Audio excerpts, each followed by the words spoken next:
Hey, what's up? It's Jeff here. I want to talk a little bit about what does it really take to be successful? What kind of person do you need to be successful? I have had the really unique opportunity over the last decade of being an entrepreneur and also an entrepreneurial coach that I've gotten to really learn about people from two unique and very illuminating vantage points. First of all, as an employer, since I started my agency 6 years ago and started building up a staff, and I have other businesses now that employ people. I've probably employed about 500 people in the last 5 or 6 years.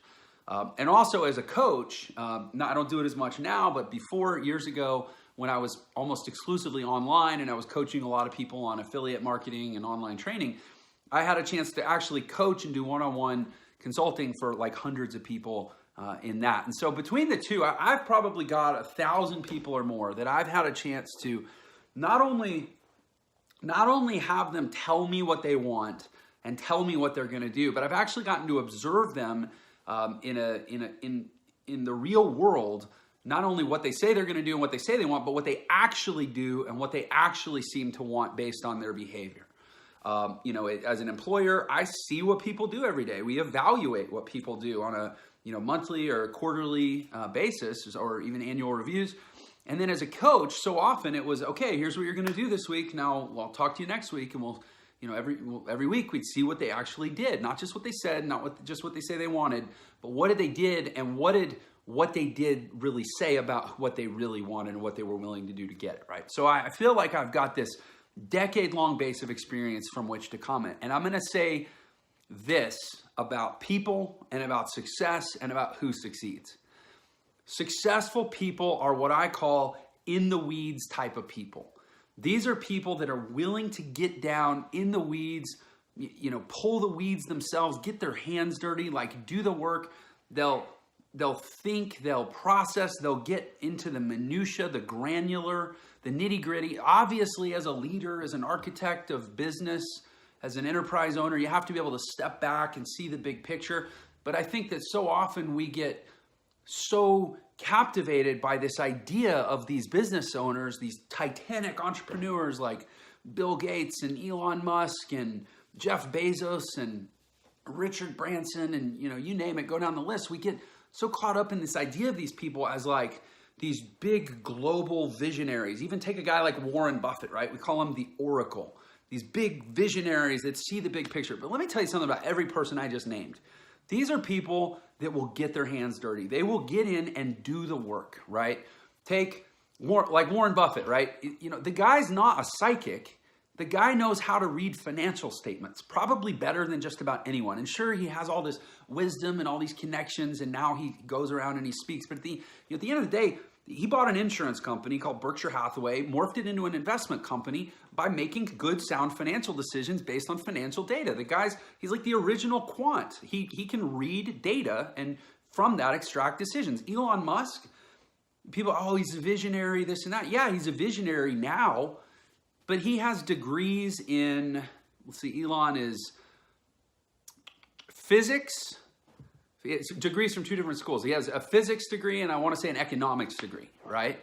He's a scientist. He's a freaking physicist. The guy's a physicist. Jeff Bezos, degrees in electrical engineering and computer science. He's a programmer and an engineer of wiring and mechanical things.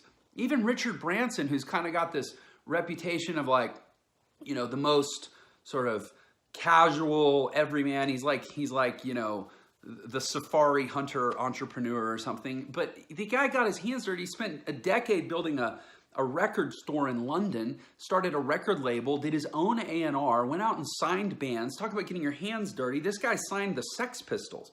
Probably wasn't a dirtier job on earth. No other record label would have them. I mean, these are people who will get in the weeds. And I get so much, now I don't do as much personal coaching, and I'm not even really as involved in the day-to-day management of the businesses, but what I do get a lot of is outreach and communication. And the communication I get so often is like people that are looking for this secret or this hack or this shortcut. But, based on what I see from, again, quarterly reviews, annual reviews, looking at actual, performance data, my observation is people don't like to get their hands dirty. It's like, they don't like to take the time to do the small thing that's technical and nuanced and requires total focus. It's like we all have ADD. Nobody reads long books anymore, right? I'm looking for the guy as an employer, as an investor, as a backer, as an advocate for people's greatness. I'm looking for the person that can actually read a 500-page book cover to cover. And there's so few of us now.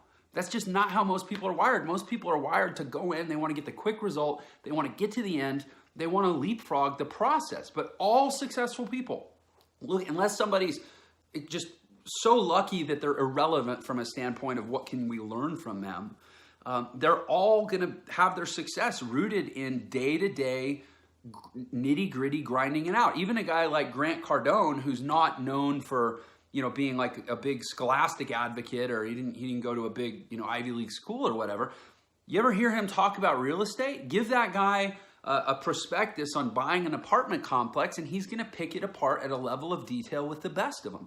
It's the people that will get in the weeds and that will take the time and spend the time to develop the expertise at doing all the little things well that allow the big things to happen. Bill Gates, people think, oh, Bill Gates, right place, right time, Microsoft, Netscape, all this stuff. Bill Gates was a computer science major who spent thousands of hours becoming one of the best conceptual coders in the world.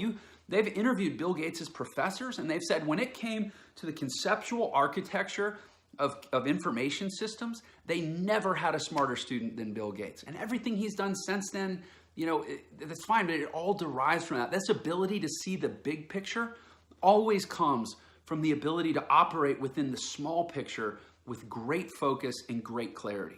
So that's my 2 cents to anyone that's trying to create magnificent success. Success is deductive, inductive. Deductive is big to small. Deductive is small to big. Success is deductive. Start with the small things. Do them very, very well and grow from there. All right? Thanks for your time.